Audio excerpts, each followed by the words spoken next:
Good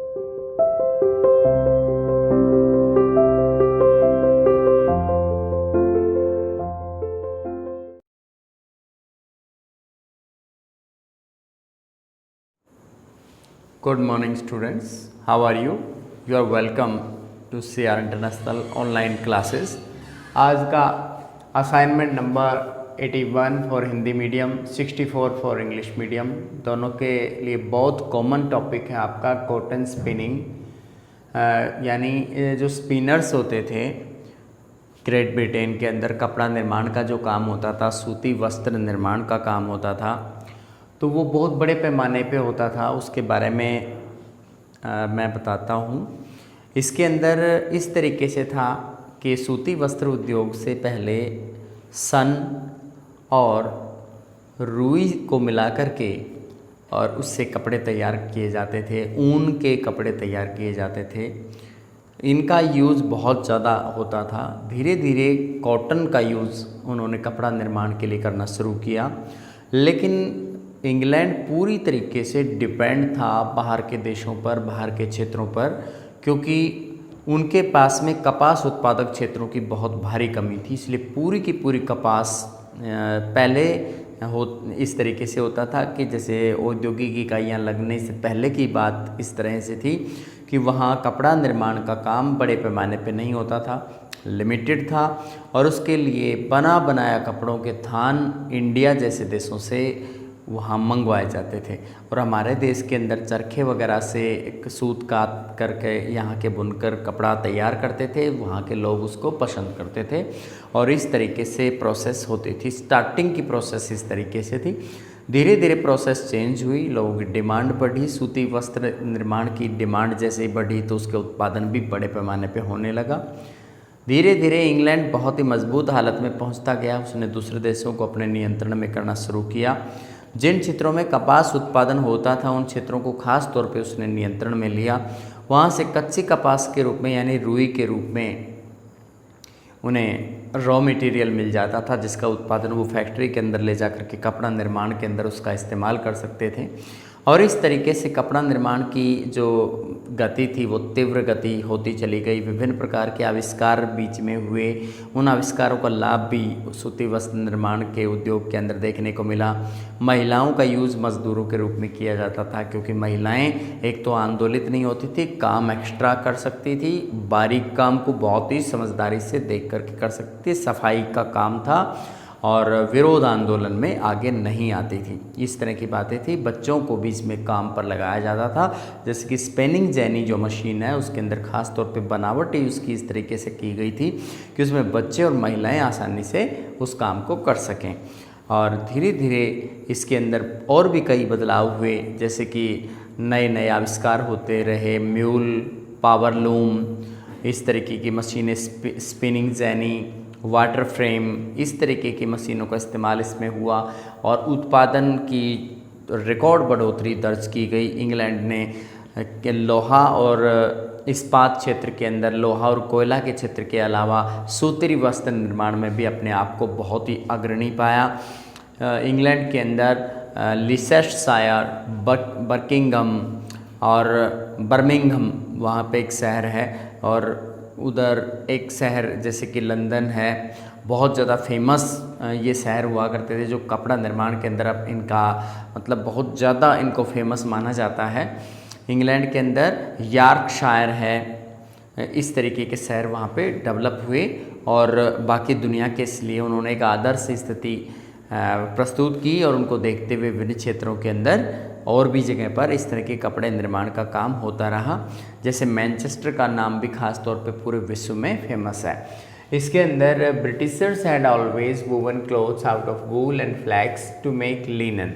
linen का कपड़ा तैयार करते थे ब्रिटिशर्स, और वो क्या करते थे, ऊन का और सन का इस्तेमाल करते थे। सन उसको उस रेशे का नाम है जो हमारे यहाँ पे बोया जाता है, जिसको देशी भाषा में शण बोल दिया जाता है। उस सन का उत्पादन वैसे ग्रीष्म ऋतु के दौरान ही उसका उत्पादन होता है, वर्षा ऋतु तक, और आजकल सितंबर अक्टूबर में उसको काट करके पानी में डाल दिया जाता है। फिर उसमें जब वो गल जाता है तो उसके रेशे को उतार करके उससे रस्सियाँ वगैरह बनाई जाती हैं और उसका निर्माण जैसे चारपाई वगैरह भरने के अंदर इस्तेमाल में लिया जाता है। तो उस समय इसका इस्तेमाल कपड़ा निर्माण में भी होता था। From the 17th century, the country had been importing bales of cotton clothes from India at a great cost. 17वीं सदी में इंग्लैंड को भारी मात्रा में कपास की जो सूती वस्त्र, खासतौर पे सूती वस्त्र की गांठों को दूसरे देश से मंगवाना पड़ता था। ये उसकी मजबूरी थी, क्योंकि वो ज़्यादातर उत्पादन मतलब बाहर के देशों का बना बनाया माल अपने देश के अंदर मंगवाते थे। ये 17वीं सदी की बात है। As the East India Company's political control of parts of India was established, it began to import along with cloth and raw cotton which would be spun and woven in the cloth in England। यहाँ पे बताया गया कि जैसे ही east India company का राजनीतिक नियंत्रण हमारे इंडिया के अंदर कायम हुआ, जैसे कि हम अच्छे से समझते हैं राजनीतिक नियंत्रण कब से स्टार्ट हुआ है, प्लासी के युद्ध से 1757 में, और 1764 में बक्सर का युद्ध हुआ, और बक्सर के युद्ध के बाद में 1765 की इलाहाबाद की संधि के बाद हमारे यहाँ राजनीतिक नियंत्रण स्थापित करने की शुरुआत हो चुकी थी। और धीरे धीरे 1857 की क्रांति तक इन्होंने पूरे ही भारत को अपने नियंत्रण में कर लिया। ये था राजनीतिक नियंत्रण भारत पर अंग्रेज़ों का। और अंग्रेज़ों ने जैसे ही राजनीतिक नियंत्रण स्थापित हुआ, उसने अपनी नीतियाँ लागू करनी शुरू की। इंग्लैंड की सभी पॉलिसीज़ हमारे इंडिया के अंदर लागू हुई। उन्होंने कच्ची कपास को प्राप्त करना यानी रुई मंगवाना स्टार्ट किया। इसके साथ साथ कपड़े मंगवाना भी नियमित रूप से जारी रखा, लेकिन कपड़े कम मंगवाए जाते थे, रुई को ज़्यादा मात्रा में मंगवाया जाता था। और रुई को इसलिए मंगवाया जाता था क्योंकि उसको काता जा सके, कातने के बाद में उससे कपड़ा बना सके, बड़े पैमाने पर दूसरे देशों को निर्यात कर सके। 10 spinners, mostly women, hence the word spinster। यहाँ पे स्पिनर वर्ड यूज़ किया गया है। स्पिनर को हम स्पिंस्टर बोल सकते हैं, यानी जो स्पन का काम करने वाले स्पिनर्स होते हैं उन लोगों को इसमें काउंट किया जाता है। तो ख़ास तौर पे महिलाओं को इसमें शामिल करते थे। एक बुनकर को कपड़ा निर्माण करने के दौरान 10 स्पिंस्टर्स की ज़रूरत होती थी, 10 महिलाओं की ज़रूरत होती थी, और वो धीरे धीरे अपना काम करती थी। जैसे ही वो अपना उत्पादन करते थे तब तक बुनकर को बैठना होता था, और उसकी एक तरह से कार्यशैली पूरी तरीके से प्रभावित होती थी, उसका उत्पादन भी कम रहता था। जब उसका काम पूरा हो जाता, वो अपना धागा बना करके उनको दे देते, तो वो कपड़ा निर्माण को आगे गति प्रदान कर सकता था। इसमें आगे बताया गया were required to supply sufficient yarn to keep a single weaver busy. एक बुनकर को बिजी रखने के लिए 10 स्पिंस्टर्स की या 10 स्पिनर की ज़रूरत होती थी। खासतौर पे महिला मजदूरों की ज़रूरत होती थी जो धागा निर्माण कर सकें, तैयार कर सकें, समय से उसको भेज सकें। A series of technological invention successfully close the gap. पहले क्या होता था, बुनकर से पहले जैसे कुछ स्पिनर अपना काम कर रहे हैं, उससे पहले कपास की सप्लायर जो ग्रुप है वो सप्लाई करता है, फिर उसके बाद में उसकी कताई होती है, कताई के बाद में उसको बुना जाता है, और कपड़ा निर्माण धीरे धीरे पहले धागे के रूप में, फिर धागे से उसको वस्त्र का रूप प्रदान किया जाता है। तो इस तरीके से जो टेक्नोलॉजिकल इन्वेंशंस हैं उनसे जो गैप था, जो धीरे धीरे काम होता था, वो बहुत ही तेज़ गति से होने लगा।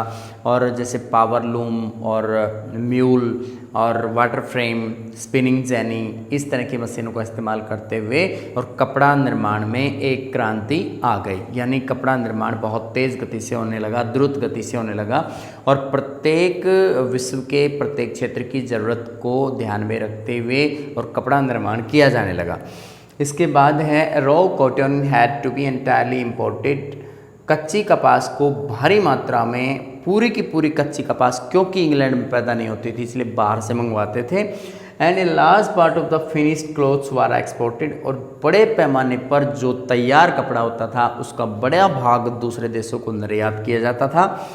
This sustain the process of colonisation. और इससे औपनिवेशीकरण की प्रक्रिया शुरू हुई, क्योंकि इनको बाजार चाहिए थे, और जो इनको जैसे कच्ची कपास मिल सके उसके लिए उपनिवेशों से ये आसानी से सस्ते दामों पे या फिर बिल्कुल फ्री में वो कच्ची कपास प्राप्त कर सकते थे, रुई ले सकते थे। रुई प्राप्त हो जाएगी सस्ते में, फिर उसका उत्पादन करने के बाद उनको उसी माल को वो उन उपनिवेशों के अंदर बेच देंगे। तो इस तरह से औपनिवेशीकरण की प्रक्रिया तब शुरू हुई जब अंग्रेज़ों को इस चीज़ की डिमांड महसूस हुई। अंग्रेज़ों के पास पैसे की कोई कमी नहीं थी, सभी सहूलियत थी, सभी तरह के उद्योग वहाँ पे अच्छे तरीके से अपनी उत्पादन इकाइयाँ लगा रहे थे, उत्पादन भी खूब हो रहा था, लोगों को रोज़गार मिल रहा था, हर तरीके से देश की जीडीपी बढ़ रही थी, प्रति व्यक्ति आय बढ़ रही थी, कोई किसी तरह की परेशानी नहीं थी। लेकिन वे अपने इसी विकास से संतुष्ट नहीं थे, वो उसको और ज़्यादा बढ़ा देना चाहते थे, ज़्यादा कमाना चाहते थे। इसलिए दूसरे देशों पर, ख़ासतौर पे तीसरी दुनिया के देशों पर उन्होंने कब्जा करना शुरू किया और उसको अपने हिसाब से वहाँ पर राजनीतिक नियंत्रण स्थापित किया, राजनीतिक संस्थाओं की स्थापना की और लंबे समय तक उनका आर्थिक शोषण करते रहे। नेक्स्ट है, the industry was heavily dependent on the work of women and children in factories. फैक्ट्रियों के बारे में आमतौर पर बाहर से देखने से ही पता लग जाता था कि महिलाओं और बच्चों को काम ज़्यादा मिलता था। नियोक्ता इस बात का ध्यान रखते थे, उद्योगपति इस बात का ध्यान रखता था कि पुरुषों को कम से कम वहाँ पर रखा जाए, महिलाओं को वस्त्र निर्माण उद्योग के अंदर ज़्यादा से ज़्यादा उनको लगाया जाता था। उनका सिर्फ मकसद एक ये था कि महिलाएँ आंदोलन नहीं करती हैं, विरोध आंदोलन का सहारा नहीं लेती हैं, ये एकजुट होकर के अपनी जो बेसिक डिमांड्स हैं उनको सामने नहीं रखती हैं, जैसे कि 10 घंटे हैं, 12 घंटे हैं, 14 घंटे हैं, लगातार काम कराया जा रहा है, आराम की व्यवस्था नहीं है, तो उसके खिलाफ आवाज़ बुलंद करने वाली महिलाएं नहीं होती हैं। महिलाएं शोषण को बर्दाश्त कर सकती हैं, महिलाएं कम सैलरी में काम कर सकती हैं, same work for gents and same works for ladies, लेकिन उन लेडीज़ और जेंट्स के जो वेतन होता था, सैलरी होती थी, उसके अंदर फ़र्क करते थे और ये फ़र्क महिलाएं उसकी शिकायत नहीं करती थी, इसलिए महिलाओं को रखते थे। बच्चों को भी अपने राजनीतिक अधिकारों का, आर्थिक अधिकारों का कुछ नहीं पता था, उनका भी खूब शोषण होता था। छोटे छोटे बच्चों को फैक्ट्रियों में काम कराया जाता था, कई कई घंटे उनसे काम लिया जाता था और इस तरह से उनका बचपन ख़राब कर देते थे, पढ़ाई लिखाई की जो उम्र है वो बर्बाद हो जाती थी। इस तरीके से यहाँ की व्यवस्था महिलाओं को भी जो उनके स्वास्थ्य पे बहुत बुरा प्रभाव पड़ता था। ज़्यादा लगातार काम करने से और आराम की व्यवस्था ना होने की वजह से उनका स्वास्थ्य गिरता जाता था और उनके बच्चे स्वस्थ नहीं होते थे। इस तरीके से ये नेगेटिव रिजल्ट सामने आता था। इसके अंदर हम इस टॉपिक को एक बार फिर देख लेते हैं। ब्रिटिशर्स ने पहले कपड़ा निर्माण के लिए सन, और जिसको हम सन बोल सकते हैं, सन का इस्तेमाल किया और रुई का, इसमें ऊन का इस्तेमाल किया। सन और ऊन का इस्तेमाल करते हुए कपड़े तैयार किए। 17वीं सदी के अंदर इस देश ने दूसरे देशों से जो कपास के, यानी कपास से तैयार कपड़ों को या सूती कपड़ों को बड़े बड़े थान या गांठें ये लोग मंगवाते थे और उनकी बड़ी कीमत अदा करते थे। महंगी कीमत पर 17वीं सदी में ये इंडिया से तैयार कपड़ों की गांठें मंगवाते थे। तीसरे में बताया गया ईस्ट इंडिया कंपनी का जैसे ही राजनीतिक नियंत्रण स्थापित हो गया, इनके यहाँ पर जैसे इन्होंने ऐसा होते ही कच्ची कपास का आयात करना शुरू कर दिया बड़े पैमाने पर, ताकि कपड़ा तैयार हो सके और उसको इंग्लैंड के अंदर कपड़ा बनाया जा सके। इसके बाद इसके अंदर 10 स्पिनर्स, इसके अंदर जैसे एक बुनकर को बिजी रखने के लिए, एक कपड़ा बनाने वाले को बिजी रखने के लिए 10 स्पिनस्टर की ज़रूरत होती थी, खासतौर पर महिला मजदूरों की, ताकि समय से वो अपना काम पूरा कर सकें। अगले पॉइंट में है टेक्नोलॉजिकल इन्वेंशन ने बड़ी इस क्षेत्र में क्रांति पैदा की, क्योंकि जो काम पहले कई लोग मिलकर नहीं कर पाते थे, अब एक मशीन उसको बहुत बड़े पैमाने पर उस काम को करके देती थी, टाइम से करती थी, सुंदर काम होता था, दिखने में सुंदर था। तो इस तरीके से ये बात पता चलती है कि जो टेक्नोलॉजिकल इन्वेंशंस हैं या एडवांसमेंट है, उनकी वजह से औद्योगिक क्रांति में भी सहायता मिली। इंग्लैंड के अंदर जो कपड़ा निर्माण की जो गति थी वो बहुत तेज़ हो गई। विभिन्न तरह की हम आविष्कारों को इसमें जोड़ सकते हैं। नेक्स्ट है कच्चे कपास के रूप में कच्चा माल जो है वो बाहर से मंगवाते थे, बड़े पैमाने पर तैयार कपड़े को दूसरे देशों में निर्यात करते थे। इसी की वजह से औपनिवेशीकरण की प्रक्रिया शुरू हुई। दूसरे देशों को गुलाम बनाने की प्रक्रिया, उनके अंदर मचने वाली होड़, साम्राज्यवादी होड़, आपस में लड़ाई झगड़ा, ये इस वजह से ही स्टार्ट हुआ। इंडस्ट्री के अंदर पूरी तरीके से महिलाएं और बच्चों पर डिपेंड रहती थी। बड़ी बड़ी इंडस्ट्रीज़ के अंदर जो मज़दूरों की डिमांड होती थी, ख़ास तौर पे महिलाओं और बच्चों के रूप में ज़्यादा होती थी, क्योंकि उद्योगपति इस बात का ध्यान रखते थे कि पुरुष जो वर्ग है वह ट्रेड यूनियन बनाएगा, वो तुरंत अपने स्वतंत्रता के लिए बात करेगा, अपने अधिकारों की डिमांड रखेगा, जबकि महिला और बच्चे ऐसा नहीं करेंगे। और इसके अलावा आज को आपको ये बात भी ध्यान रखनी है कि जितना भी टॉपिक आपको कराया जाता है उस टॉपिक को एक बार ढंग से उस चीज़ की वीडियो देखें। वीडियो के साथ में आप उसको जो आपको असाइनमेंट दिया जाता है उसके अंदर आप पेंसिल से अंडरलाइन कर लें। उसके अंदर मेन फैक्ट्स होते हैं, आप उनको पढ़िएगा सही तरीके से। एक बार पूरे पैसेज को आप पढ़िए और उसके अंदर मेन जो जिस्ट है उसका अर्थ निकाल करके उसे समझें। और इसके अलावा जो लर्निंग का वर्क है वही आपका जो असाइनमेंट में दिया जाता है, वीडियो में दिया जाता है, वही आपका रिवाइज़ करने का वर्क है। तो इसको टाइम से आप रिवाइज़ करते रहें। धन्यवाद।